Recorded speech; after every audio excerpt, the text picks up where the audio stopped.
Hello students, आज की video में हम W.B. ईट्स की famous poem the second coming को डिटेल में देखेंगे।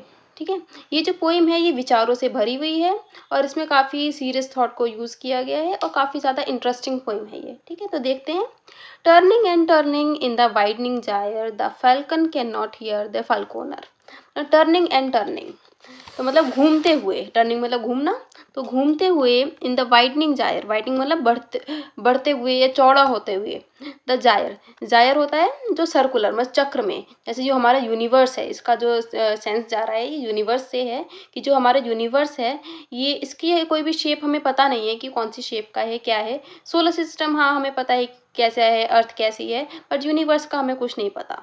तो ऐसा हमने एक अनुमान लगा लिया जैसे कि ये गोल है, तो जो गोल हो रहा है, जो यूनिवर्स है, जो इसकी रियल शेप नहीं है, लेकिन जो भी हमें एक अनुमान है कि ये गोल होगी, तो ये चौड़ी हो रही है, बढ़ती जा रही है जो यूनिवर्स की इमेज है वो टर्निंग एंड टर्निंग, जो घूम रही है, सर्कुलर है, चक्र की तरह है। और द फाल्कोनर, जिसमें कौन है, the falconer can not hear the falconer, falcon can not hear the falconer. जो फाल्कन है, फाल्कन कौन होता है, एक बाज पक्षी होता है। जो बाज पक्षी है वो कैन नॉट हियर, वो सुन नहीं पा रहा है द फाल्कोनर। फाल्कोनर कौन है, जो पक्षी को पालता है, उसको पालने वाला जो उसका मालिक है, वो उसको सुन नहीं पा रहा है। बाज पक्षी उस अपने मालिक की आवाज़ नहीं सुन पा रहा है। तो ये जो पोइम है ये सिंबल से भरी हुई है, सिंबोलिज्म का इसमें काफ़ी ज़्यादा यूज़ किया गया है। तो यहाँ पे इस फाल्कन और जो फाल्कोनर है इसका क्या सिंबल है, तो जो फाल्कन है, जो बाज पक्षी है, वो ह्यूमैनिटी को दर्शाता है, मानवता को दर्शा रहा है। जो पूरे संसार है, संसार के जो लोग हैं उनको दर्शा रहा है, उनकी मानवता को दर्शा रहा है, ह्यूमैनिटी को। और जो फाल्कोनर है, जो मालिक है, वो कौन है, ईश्वर है, भगवान है। तो उस ईश्वर को, जो ह्यूमैनिटी है, जो मानवता है, जो लोग हैं, हम ईश्वर को नहीं देख पा रहे हैं, हम ईश्वर की आवाज़ नहीं सुन पा रहे हैं। मतलब हम इस मोह माया में, इस यूनिवर्स में, इस संसार में फंस के रह गए हैं। इस मोह माया में, इस मोह माया के जो चक्रव्यूह है इसमें हम फंस गए हैं। Things fall apart the centre can not hold, things fall apart मतलब ये जो चीज़ें हैं वो सब बिखर रही हैं, सब छूट रहा है।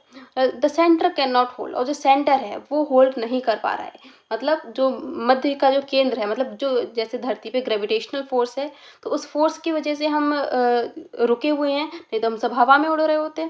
तो जो सेंटर है वो होल्ड नहीं कर पा रहा है, मतलब जो ग्रेविटेशनल फोर्स है वो धीरे धीरे कम हो रहा है। तो यहाँ पे ये इस पोइट का क्या सेंस है, W.B. ईट्स का क्या सेंस है, वो कह रहे हैं कि जो सेंटर है वो रोक नहीं पा रहा है, वो ग्रेविटेशनल फोर्स धीरे धीरे ख़त्म हो रहा है। इसका मतलब कि दुनिया नष्ट हो रही है, धीरे धीरे दुनिया का अंत नज़दीक आ रहा है। तो आगे देखते हैं। Merely anarchy is लूज्ड upon the world, तो एनार्की का मतलब, मियरली एनार्की मतलब, मियर मतलब केवल, एनार्की मतलब जो अराजकता है, अव्यवस्था है, केवल अव्यवस्था is loosed upon the world, loose मतलब फैली हुई है, अपॉन द वर्ल्ड मतलब संसार में, संसार में सिर्फ अराजकता, अव्यवस्था, डिसऑर्डर, सिर्फ यही फैला हुआ है और कुछ नहीं है। संसार बिखर रहा है, टूट रहा है। और the blood dimmed tide is loosed, और जो ब्लड मतलब खून, टिम्ड मतलब से सना हुआ, भरा हुआ, टाइड मतलब ज्वार, इज लूज्ड वो टूट गया है। जो मतलब चारों तरफ खून की लहरें हैं, सब खून खराबा हो रहा है और लोग क्रूर हो रहे हैं, लोगों के अंदर से मानवता खत्म हो रही है, लोग क्रूर हो रहे हैं, गुस्से वाले हो रहे हैं, चारों तरफ खून खराबा हो रहा है। And everywhere the ceremony of innocence is drowned, और एवरीवेयर मतलब चारों ओर, द सेरेमनी, सेरेमनी मतलब जो परंपरा है, किसकी सेरेमनी मतलब परंपरा, किसकी परंपरा, ऑफ इनोसेंस, इनोसेंस मतलब मासूमियत की, ये मासूमियत की जो सेरेमनी है, जो परंपरा है, इज ड्रोन्ड, ड्रोन मतलब जो डूबती जा रही है, जो मानवता है उसकी जो मासूमियत है, लोगों के अंदर जो मासूमियत है वो ख़त्म होती जा रही है, क्रूरता जो है उनकी वो बढ़ती जा रही है। तो ये हमारी संसार पतन की ओर बढ़ता जा रहा है, पोइट कह रहे हैं। और the best lack all conviction while the worst are full of passionate intensity, the best जो अच्छे लोग हैं, जो मतलब जो अच्छे लोग हैं, जिनका नेचर अच्छा है, लैक ऑल कन्विक्शन, वो उनमें विश्वास की कमी आ रही है, वो अपना विश्वास धीरे धीरे खोते जा रहे हैं। और वाइल द वर्स्ट, जो वर्स्ट लोग हैं, जो सबसे बुरे से बुरे क्रूर लोग हैं, जो are full of passionate intensity, passionate का मतलब सॉलिड है, वो एकदम सॉलिड है, कठोर हैं, इंटेंसिटी मतलब निष्ठा, उनके अंदर निष्ठा कूट कूट के भरी हुई है, विश्वास भरा हुआ है कि मतलब उन्हें जो गलत काम करना है वो करके ही रहेंगे। और जो मासूम लोग हैं वो चुपचाप बैठे हुए हैं कि अरे छोड़ो कोई बात नहीं, ऐसे वो बैठे हुए हैं। जो वर्स्ट लोग हैं, जो खराब से खराब लोग हैं, क्रूर लोग हैं, उनका आतंक बढ़ता जा रहा है और मासूम लोग कम होते जा रहे हैं। Surely some revelation is at hand, surely मतलब संभवतः, सम कुछ, रेलिवेशन, रेलिवेशन मतलब रहस्य उद्घाटन, इज एट हैंड जो कुछ ना कुछ रहस्य से उद्घाटन होने वाला है, कि कुछ ना कुछ तो ऐसा होगा जो हमें हमारी धरती को बचाएगा, कुछ आने वाला है। इज एट हैंड मतलब नज़दीक है, आने वाला है।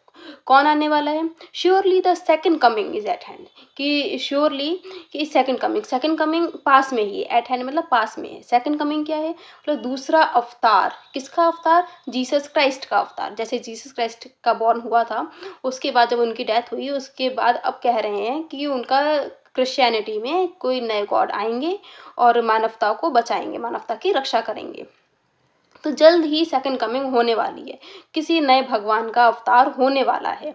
The second coming hardly are those words out, कि जैसे ही मैं hardly are those words out, जैसे ही मैं ये शब्द सुनता हूँ, दूसरा अवतार, नया अवतार, जैसे ही मैं ये शब्द सुनता हूँ, when a vast image of all the spirituous mundi troubles my sight, कि एक वास्ट इमेज, एक बहुत विशाल इमेज मेरे दिमाग में क्रिएट हो जाती है, आउट ऑफ स्पिरिचुअस मुंडी।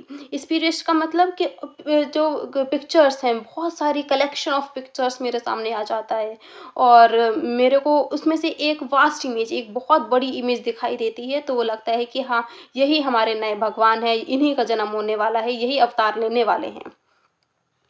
Trouble somewhere in the sense of result, और वो इमेज कैसी होगी, कहाँ होगी, कि कहीं रेगिस्तान में, किसी रेत में वो जन्म का वो प्रकट होंगे, वो उनका अवतार होगा। और a shape with lion body, और उनकी शेप कैसी होगी, मतलब वो दिखने में कैसे होंगे जो नए अवतार लेंगे। Shape with lion body and the head of man, उनकी जो शेप होगी वो विद लॉइन बॉडी, उनका जो नीचे की बॉडी होगी वो लॉइन जैसी होगी, शेर के समान होगी। और हेड ऑफ मैन, और उनका जो ऊपर का सर होगा वो मैन के समान होगा, मनुष्य का सर होगा, और बॉडी किसी लॉइन शेर की होगी। मतलब जैसे हमारे हिंदू माइथोलॉजी में जैसे ये जो WB ईट्स हैं, ये इंडियन फिलॉसफी से काफ़ी ज़्यादा इन्फ्लुएंस्ड थे। तो जो ये इमेज दे रहे हैं वो एक, जैसे इंडियन माइथोलॉजी में हमारे नरसिंह भगवान जी हैं, वो उनकी नीचे की बॉडी तो जैसे किसी एनिमल लाइक है, और जो ऊपर का सर है वो मनुष्य का है।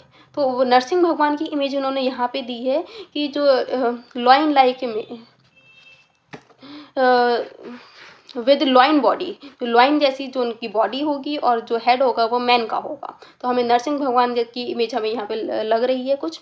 अ gaze blank and pitiless as the sun, और गेज ब्लैंक, गेज मतलब जो हमारी आँखें होंगी, गेज मतलब आँखें होंगी, और पिटीलेस, गेज ब्लैंक मतलब ब्लैंक हो जाएंगे, बिल्कुल चकाचौंध से भर जाएंगी। जैसे कोई अगर हम भगवान को देखें, कोई भगवान जी सामने प्रकट हों, तो लगता है ना कितनी तेज़ एकदम रोशनी आती है, और रोशनी हमारी आँखों में चुभती है। तो ऐसी तेज़ रोशनी के साथ आएंगे और हमारी आँखें खुली की खुली रह जाएंगी, और ब्लैंक हो जाएगा, हमें कुछ दिखाई नहीं देगा।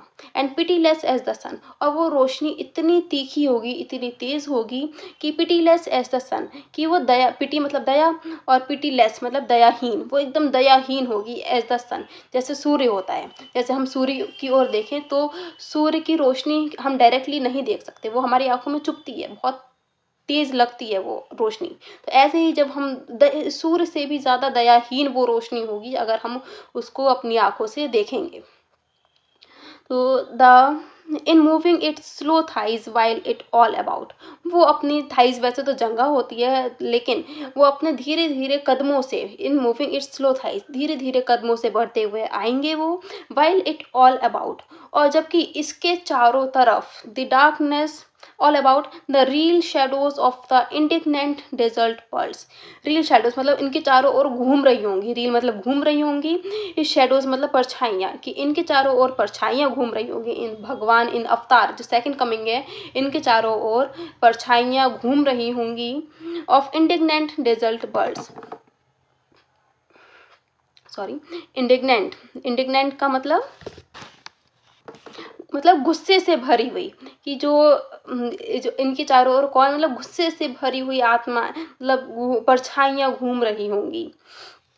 Indignant birds, desert birds. अब डेजर्ट बर्ड्स वैसे तो रेगिस्तान की चिड़िया होती हैं, लेकिन यहाँ पे जैसे सिंबोलिज्म वाली पोइम है तो इसमें डेजर्ट बर्ड्स का सेंस आएगा डेथ से, कि इनके चारों तरफ मृत्यु की परछाइयाँ घूम रही हैं, आत्माएं घूम रही होंगी, मतलब वही मृत्यु हो रही है लोगों की और लोग क्रूर हो रहे हैं, मर रहे हैं, तो उनको बचाने के लिए, उनकी रक्षा करने के लिए सेकंड कमिंग, दूसरा अवतार जीसस क्राइस्ट लेंगे। द डार्कनेस ड्रॉप्स अगेन, और फिर से अंधेरा, चारों ओर अंधेरा छा जाएगा, जब उनका अवतार हो जाएगा, वो आ जाएंगे तो फिर से चारों ओर अंधेरा छा जाएगा। बट नाउ आई नो, लेकिन अब मैं जानता हूँ, कौन, W.B. Yeats पोइट कह रहे हैं कि नाउ आई नो, अब मैं जानता हूँ, the 20 centuries of stony sleep, कि हम 20 सेंचुरीज मतलब हम 20 शताब्दियों से स्टोनी स्लीप मतलब बहुत गहरी निंद्रा में सो रहे हैं, 20 शताब्दियों से हमने कुछ कार्य नहीं किया है, मतलब जब 20 शताब्दी पहले जब जीसस क्राइस्ट आए थे तब हमारी आंखें खुली थी, लेकिन फिर हम सो गए, अब फिर से भगवान अवतार लेंगे तो हमारी आंखें खुलेंगी। Were vexed to nightmare by a rocking cradle, were vexed मतलब डरावनी सी, टू नाइटमेयर, कि ऐसे एक डरावना सा नाइटमेयर होगा, एक बुरा भयानक सपना जैसा होगा, but by a rocking cradle, कि एक रेंगता हुआ कोई जीव आएगा, मतलब वही जिसके लॉइन जैसी बॉडी होगी, हेड लाइक मैन होगा, मतलब मनुष्य जैसा सर होगा, ऐसा एक कोई प्राणी, कोई जीव आएगा। And what rough beast it's और कम, और वो कैसा रफ बीस्ट, की कुछ खुरदुरे से कुछ एक जो मॉन्स्टर होता है, बीस्ट मतलब राक्षस या मॉन्स्टर, वैसी उसकी बॉडी दिखाई देगी जो अवतार होगा नया। इट्स और कम राउंड एट लास्ट, कि अब ये समय आ गया है, एट लास्ट, कि अब अंत में ही, मतलब अब इस दुनिया के अंत होने का समय है, तो अब समय आ गया है कि वो सेकंड कमिंग जो दूसरा अवतार है वो आए और जन्म ले, मतलब प्रकट हो। Slouches towards Bethlehem to be born, slouches towards, कि वो धीरे धीरे चलता हुआ, स्लोचेस मतलब जन्म लेगा, towards Bethlehem to be born, कि मतलब कि वो slouches towards Bethlehem to be born, कि वो बेथलहेम, बेथलहेम कहाँ, कि वहीं पे बेथलहेम वो जगह है जहाँ पे जीसस क्राइस्ट का जन्म हुआ था, मतलब जीसस क्राइस्ट के जन्म के जगह ही क्या ये जो नया अवतार होगा इसका जन्म होगा। तो वो प्रश्न पूछ रहे हैं W.B. Yeats, आगे क्वेश्चन मार्क लगाए, कि जहाँ पे जीसस क्राइस्ट का जन्म हुआ था क्या वहीं पे ये जो नया अवतार होगा जिसकी लॉइन एंड मैन जैसी बॉडी होगी, तो वो क्या वहीं पे बॉर्न होगा, वहीं पे जन्म लेगा जहाँ पे जीसस क्राइस्ट का जन्म हुआ था। ठीक, तो ये हमारी पॉइंट थी, होप आपको समझ आई होगी।